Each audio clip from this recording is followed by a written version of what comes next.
Всем привет! Сегодня мы будем с вами делать лекарство от кашля с черной редьки и меда. Изначально нам нужно взять такую достаточно большую редьку и хорошенько ее промыть полностью от песка, от земли. Очень-очень хорошо ее вымыть. И возвращаюсь к вам. После того, как мы ее хорошенько промыли, мы отрезаем с одной стороны. Вот так вот хвостик.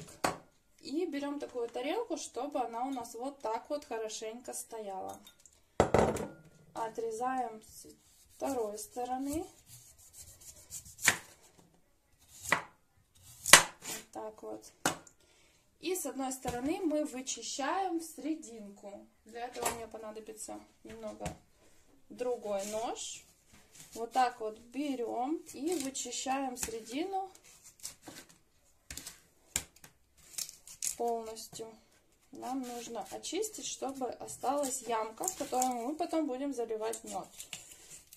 Вернусь к вам, как только очищу. Очистили серединку. Вот так вот у нас получилась такая тарелочка. Ставим ее внутрь. Берем наш мед. Подойдет любой, который у вас есть. И ложку. И начинаем добавлять в серединку наш мед. Вот так вот, чтобы полностью заполнить медом нашу редьку. Вот так вот добавляем мед. Теперь нам нужно оставить нашу редьку на 10 часов в темном прохладном месте. И она начнет давать сок.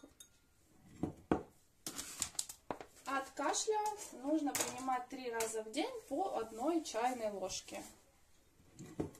Прекрасное средство от простуды, от кашля.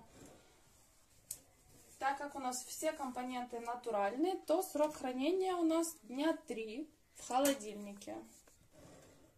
Поэтому рассчитывайте, чтобы не передержать.